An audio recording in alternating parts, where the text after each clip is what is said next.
Radhe Radhe friends.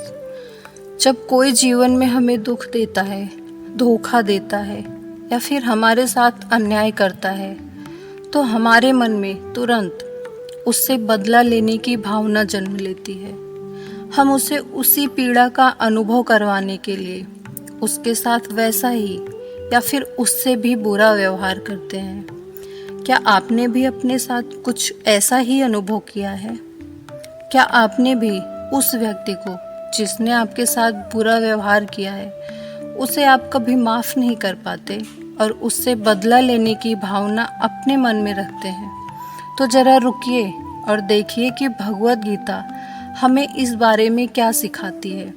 तो friends, आइए video में आगे बढ़ने से पहले भगवान श्री कृष्ण से एक छोटी सी प्रार्थना करते हैं कि हे कृष्णा, जो कोई भी आज इस भक्ति से भरे सफ़र में हमारे साथ जुड़ा हुआ है, उनके ऊपर आपकी कृपा दृष्टि हमेशा बनी रहे और उनके जीवन के सारे कष्ट दूर हो जाए।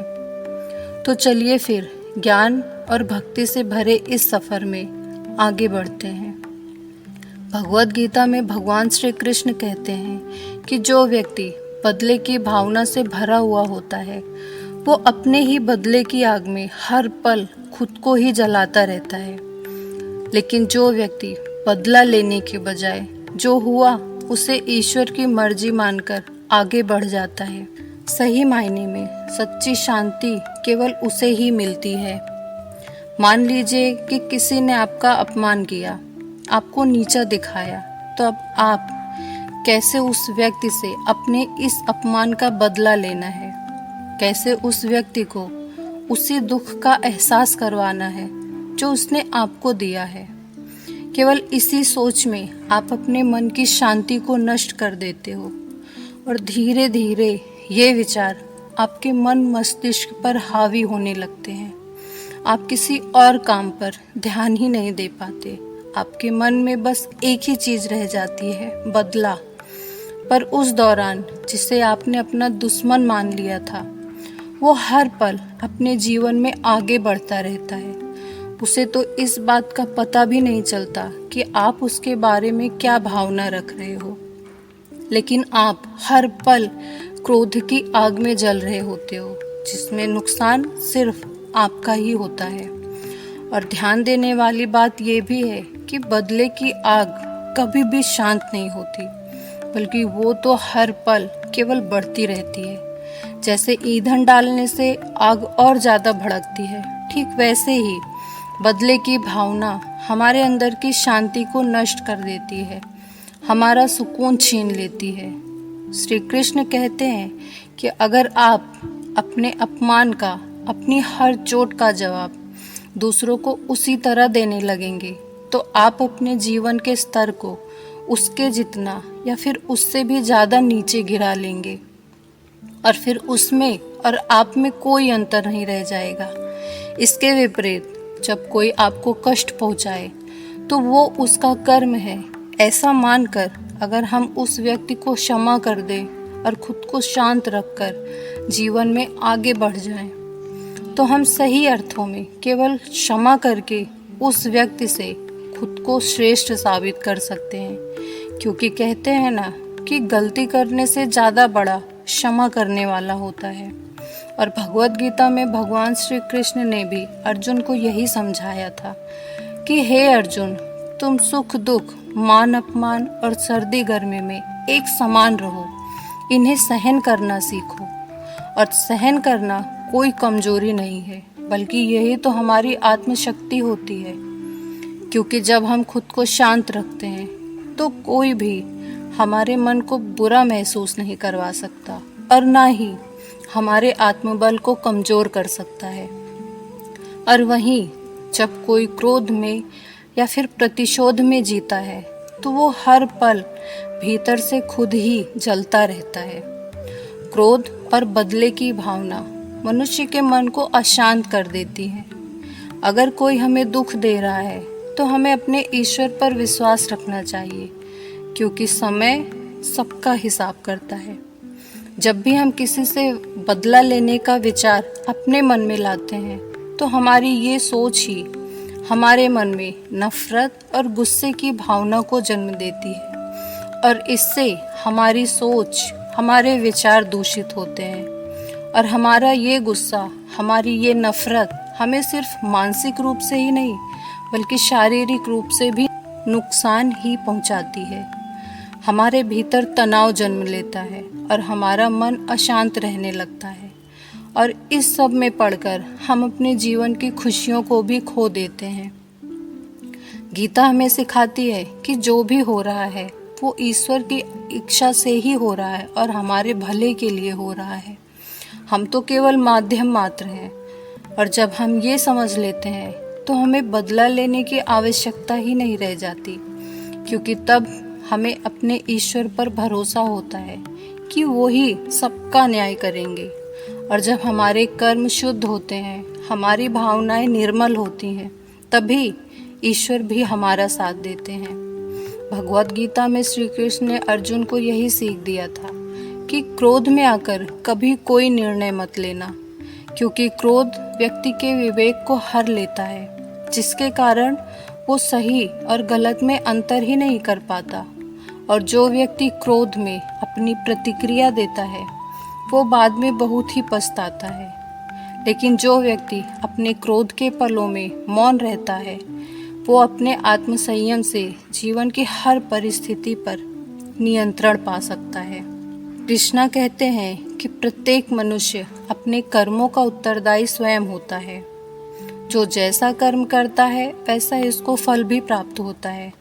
मनुष्य का कोई भी कर्म कभी व्यर्थ नहीं जाता, वो समय आने पर उसके जीवन में लौटकर जरूर आता है। आज जो हमें दुख दे रहे हैं, हमें बुरा महसूस करवा रहे हैं, एक दिन वो अपने कर्मों के इस खेल में जरूर उलझेंगे, क्योंकि यही प्रकृति का नियम है जो कि हर एक के लिए समान रूप से कार्य करता है। अगर कोई व्यक्ति किसी को धोखा देता है, किसी का अपमान करता है या फिर किसी के साथ छल कपट करता है, तो हो सकता है कि वो दूसरों को ऊपर से सफल दिखे, पर वो अपने जीवन में कभी शांति और सुकून नहीं पा सकता। और इतना ही नहीं, आखिर में उसका सामना अपने बुरे कर्मों से भी जरूर होता है, क्योंकि कहते हैं ना कि जो इंसान दूसरों के लिए गड्ढा खोदता है वो एक ना एक दिन उसमें खुद ही गिरता है। और इसका उदाहरण तो हमें महाभारत में ही देखने को मिलता है कि किस तरह दुर्योधन ने केवल अपनी सत्ता बचाने के लिए हर प्रकार के छल, कपट और धोखे का सहारा लिया।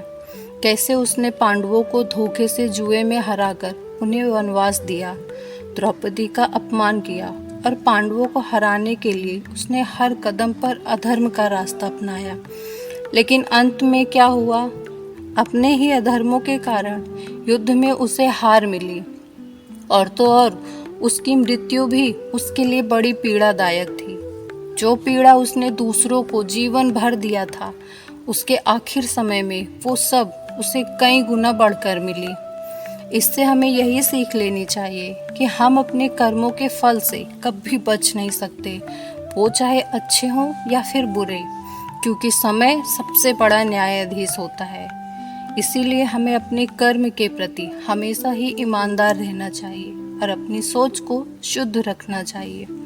कभी कभी हमें लगता है कि जो लोग गलत होते हैं वो अपने जीवन में बिना किसी रुकावट के आगे बढ़ते रहते हैं, और वहीं जो अच्छे लोग होते हैं उनका जीवन संघर्षों से भरा हुआ होता है। लेकिन याद रखिए कि उनका ये संघर्ष स्थायी नहीं होता। जीवन में चाहे देर से ही सही, उन्हें उनके अच्छे कर्मों का फल जरूर मिलता है। जिन लोगों ने आपको दुख पहुंचाया है, आपको नीचा दिखाया है या फिर आपका अपमान किया है, वो भी अपने कर्मों के फल से कभी बच नहीं सकते। उनको भी समय के साथ उन्हीं कष्टों का सामना करना पड़ेगा जो उन्होंने दूसरों को दिया होता है। इसीलिए हमें कभी भी दूसरों के बुरे कर्म और उनके अन्याय को देखकर दुखी नहीं होना चाहिए। हमें केवल अपने कर्मों को सुधार कर उसे साफ बनाए रखने का प्रयास करना चाहिए। अपने कर्मों को शुद्ध रखना चाहिए, क्योंकि जो जैसा करेगा वैसा ही भरेगा भी। यही तो प्रकृति का अटल नियम है। जीवन में एक चीज हमेशा याद रखिए कि शुद्ध कर्म और शांत मन ही ईश्वर का निवास स्थान होता है। वहीं क्रोध में डूबा हुआ मन रावण का निवास स्थान बन जाता है, जो चाहे कितना भी बड़ा विद्वान ही क्यों ना हो, अंत में विनाश की ओर ही जाता है। इसीलिए अगर हम चाहते हैं कि हमारा जीवन खुशहाल हो जाए, तो सबसे पहले हमें अपने कर्मों को वैसा बनाना पड़ेगा। किसी को तकलीफ देने से पहले हमें ये सोच लेना चाहिए कि अगर यही चीज़ हमारे साथ हो जाए तो हमें कैसा लगेगा। और जब हम इस बात को समझ लेंगे तो हम किसी भी परिस्थिति में किसी और का बुरा नहीं करेंगे, और तभी हमारे जीवन में शांति बनी रहेगी। तो अगली बार जब भी कोई आपको दुख दे, आपके साथ बुरा व्यवहार करे, तो बस शांत रहो और बदले की भावना को अपने भीतर जगह मत दो। आप बस अपने कर्म पर भरोसा रखो और खुद को ये याद दिलाओ कि वो ऊपर वाला सब कुछ देख रहा है और वही हमारा न्याय करेगा। और यही गीता की सीख भी है कि शांति ही सबसे बड़ा बल है, क्षमा ही सबसे बड़ा शस्त्र है और ईश्वर ही सबसे बड़ा न्यायाधीश है। तो फ्रेंड्स, आज की ये वीडियो बस यहीं तक। उम्मीद है आपको वीडियो से कुछ न कुछ सीखने और समझने को ज़रूर मिला होगा। और अगर वीडियो पसंद आई हो तो इसे लाइक करें और इसे अपने प्रियजनों के साथ शेयर ज़रूर करें। क्या पता आपका एक शेयर किसी और के जीवन में थोड़ा सा भी बदलाव ला दे। और अगर आप सच्चे कृष्ण भक्त हैं तो कमेंट में जय श्री राधे कृष्णा जरूर लिखिए। और अगर अभी तक आपने कृष्णा मंत्रा चैनल को सब्सक्राइब नहीं किया तो इसे सब्सक्राइब जरूर करें, क्योंकि आपके लिए ऐसी ही ज्ञानवर्धक और प्रेरणादायक वीडियो हम लाते रहते हैं। मिलते हैं अपनी अगली वीडियो में।